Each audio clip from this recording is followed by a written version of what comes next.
अस्सलाम वालेकुम नाज़रीन, मेहरान टीवी न्यूज़ में भलेकार आऊं आहियां पेरिया गुल। सबका पेरिक नज़र हेडलाइंस ते। आज़ाद कश्मीर के नए चूंडल वज़ीर आज़म फैसल राठौड़ हलफ खणी वरितो। आज़ाद कश्मीर असेंबली के स्पीकर वज़ीर आज़म के उहदे जो हलफ खणायो।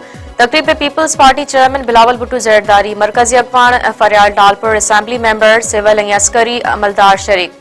गिलगित बल्तिस्तान के गवर्नर ऐं KPK के गवर्नर की भी शिरकत। नए चूंडल वज़ीर आज़म फैसल राठौड़ तकरीब में खिताब कंदे चयो आहे त आसिफ अली ज़रदारी, बिलावल भुट्टो ज़रदारी ऐं फरियाल डालपुर जो जिम्मेवारी ॾियण ते थोराइतो आहियां। जाननि जी कुर्बानी ॾेई असांजो दिफ़ा करण ते पाक फौज के ख़राज तहसीन पेश करियां थो। Peoples party chairman Bilawal Bhutto Zardari चयो आहे त आज़ाद कश्मीर जे कठपुतली वज़ीर आज़म के घर भीड़ो करे छॾियो आहे। ॿ भेरा आज़ाद कश्मीर में पीपल्स पार्टी जे मैंडेट ते धाड़ो हयो वियो। मानी PTI जे दौर में पीपल्स पार्टी जो वोट चोरी थियो।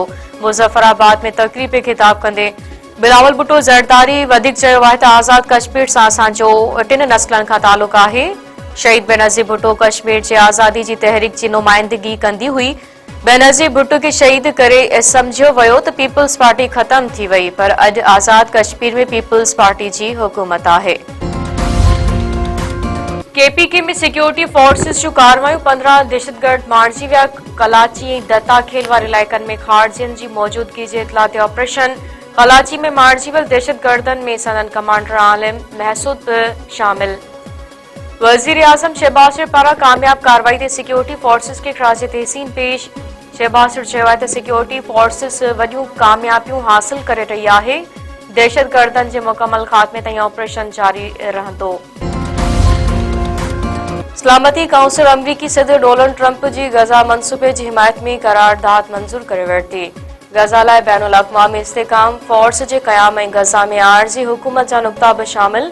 करारदाद के हक़ में पाकिस्तान समेत 13 मुल्कनि वोट ॾिनो। रूस ऐं चीन वोटिंग में हिस्सो न वरितो। पाकिस्तान के नुमाइंदे आसिम इफ्तिखार सलामती काउंसिल में खिताब कंदे चयो आहे त ट्रंप की गज़ा मनसूबे की आजिया कयूं था। अमन मुआहिदे सां गज़ा जंग जो ख़ात्मो ईंदो, जंहिंजो मक़सद गज़ा में फ़लस्तीननि जे क़त्लेआम के रोकण आहे। अमरीकी सदर डोनाल्ड ट्रंप पारां सऊदी अरब के F-20 विरहाक जहाज विकिरो करण जो ऐलान। सऊदी वली अहद अॼु व्हाइट हाउस में सदर ट्रंप सां मुलाक़ात कंदो। ख़ाबरो इदारे मूजिब सऊदी अरब अफ्रीका खां अरबे डॉलरनि जा 48 जहाज ख़रीद करण चाहे थो। अमरीकी सदर ऐं सऊदी वली अहद विच में मुलाक़ात में दिफ़ा ऐं सिविलियन न्यूक्लियर प्रोग्राम ते ॻाल्हि ॿोल थींदी।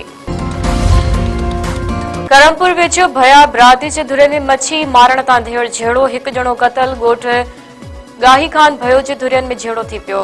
हिक ॿिए मथां जदीद हथियारनि सां फायरिंग, गोलियूं लॻण करे यार मोहम्मद भयो मारिजी वियो। शबीर भयो, यार मोहम्मद ऐं सोनू भयो ज़ख़्मी। धुरियनि विच में वक़्फ़े सां फायरिंग सबब इलाइक़े में दहकाउ वारी सूरत हाल।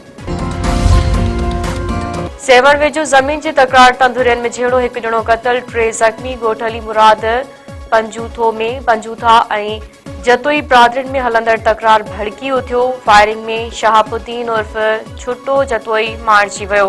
हाजी खान, हाजी साहिब ऐं रियाज़ पंजूथो ज़ख़्मी। वाक़े बाद दूरियो मोर्चा बंद इलाइक़े में छिकताण वारी सूरत हाल।